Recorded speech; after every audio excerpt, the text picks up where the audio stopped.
샬롬. 한 주간을 시작하는 월요일 아침입니다. 이 한 주간도 부활하신 주 예수 그리스도가 주시는 은혜와 능력으로 충만할 수 있기를 축복하고 또 평강이 함께하기를 기도합니다. 오늘 함께 읽고 묵상할 말씀은 시편 110편입니다. 제가 읽어봅니다. 다윗의 시. 여호와께서 내 주에게 말씀하시기를 내가 내 원수들로 내 발판이 되게 하기까지 너는 내 오른쪽에 앉아 있으라 하셨도다. 여호와께서 시온에서부터 주의 권능의 귤을 내보내시리니 주는 원수들 중에서 다스리소서. 주의 권능의 날에 주의 백성이 거룩한 옷을 입고 즐거이 헌신하니 새벽 이슬 같은 주의 청년들이 주께 나오는도다. 여호와는 맹세하고 변하지 아니하시리라. 이르시기를 너는 멜기세덱의 서열을 따라 영원한 제사장이라 하셨도다. 주의 오른쪽에 계신 주께서 그의 노하시는 날에 왕들을 쳐서 깨트리실 것이라. 문 나라를 심판하여 시체로 가득하게 하시고 여러 나라의 머리를 쳐서 깨트리시며 길가의 시냇물을 마심으로 그의 머리를 드시리로다. 아멘. 시편 110편은 신약에서 예수께서 그리스도 주이시며 왕이시며 제사장이며 재판장이심을 말할 때 많이 인용되는 시입니다. 시인은 성령의 감동으로 시편 110편을 썼다고 생각합니다. 간절하게 메시아를 기다리는 시인의 기도는 장차 오실 메시아인 주 예수 그리스도에 대한 응답을 받은 것입니다. 시인은 성령께서 깨닫게 하신 메시아에 관한 감동을 성부 하나님과 성자 예수님과의 대화로 말합니다. 이 같은 대화로 이루어진 시편 110편을 읽고 묵상하며 기도할 때 주 예수께 운명을 걸고 살아가는 사람들의 주권자가 되신 구세주이심을 확신할 수 있습니다.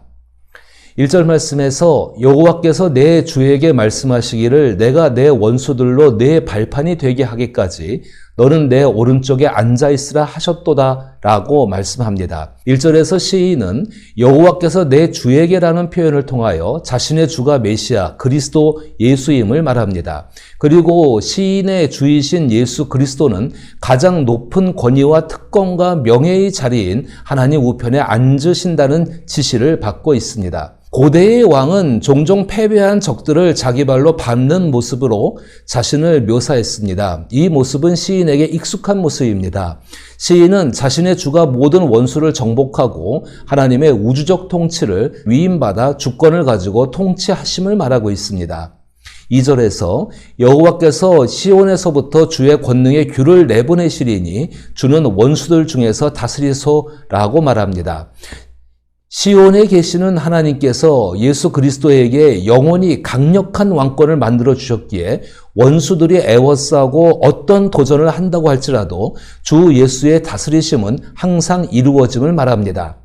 3절에서 주의 권능의 날에 주의 백성이 거룩한 옷을 입고 즐거이 헌신하니 새벽 이슬 같은 주의 청년들이 주께 나오는도다 라고 말합니다.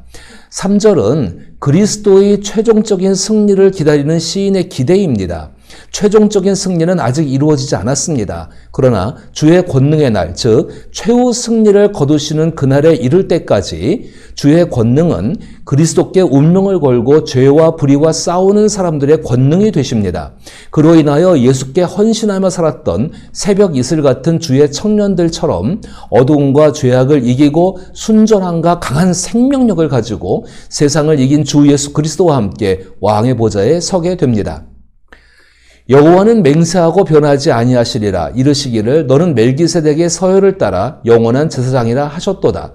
성부 하나님은 자신에게 맹세하시기를 이 세상에 자기의 아들을 보내어 제사장으로 삼겠다고 하십니다. 이것은 한 개인이 제사장인 동시에 왕이 되는 처음 사건입니다.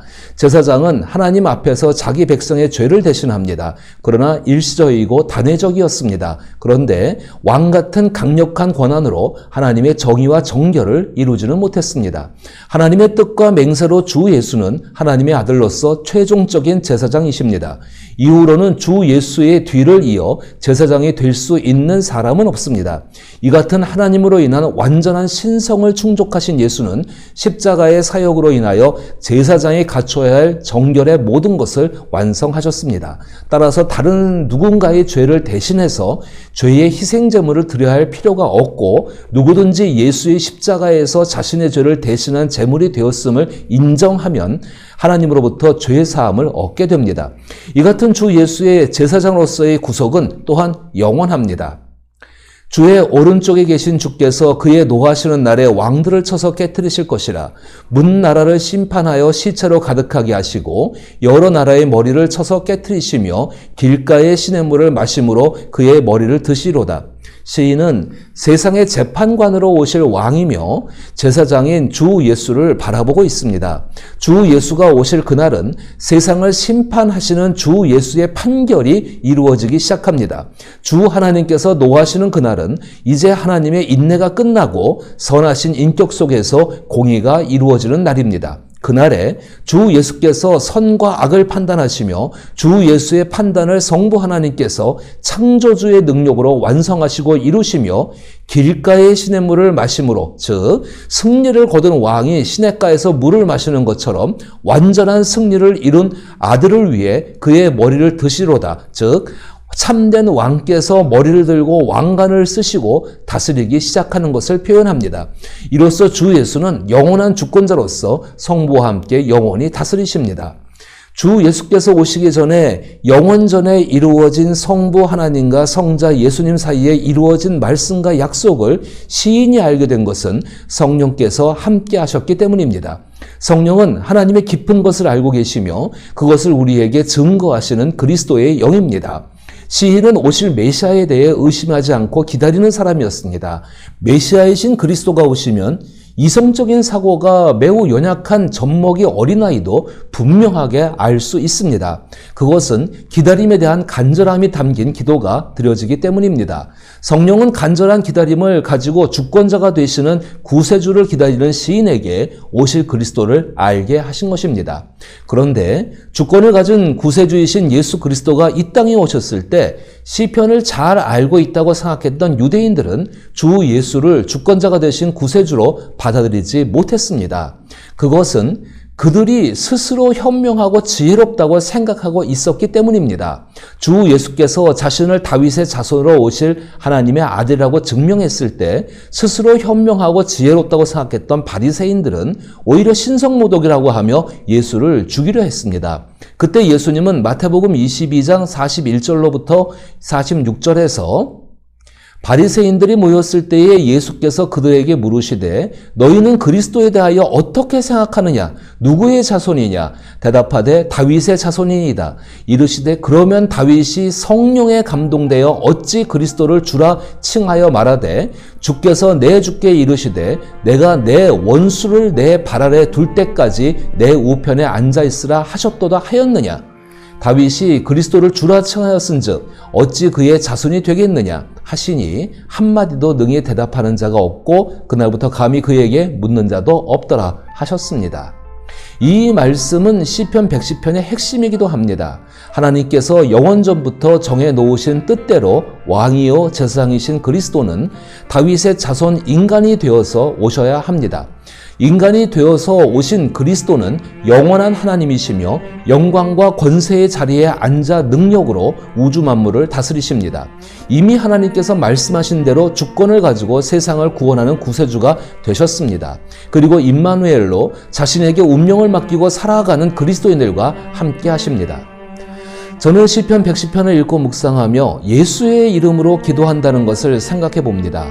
예수의 이름으로 하나님께 기도하는 것은 주권자가 되신 구세주와 함께 살아간다는 믿음의 고백입니다. 이 같은 믿음의 고백 속에서는 나의 유일한 주권자가 예수 그리스도임을 인정하고 주 예수의 다스림에 순종하겠다는 의미를 담고 있습니다. 따라서 주 예수의 이름으로 기도한다는 것은 나의 뜻과 의지를 관철시키며 무엇인가를 요구하는 기도가 결코 아닙니다. 구세주이신 주 예수가 행하신 다스림이 선하며 온전하게 하심인 것을 믿고 자신의 삶으로 응답하는 것입니다. 무엇인가를 얻고 무엇인가가 되기 위해서 기도하는 것이 아닙니다.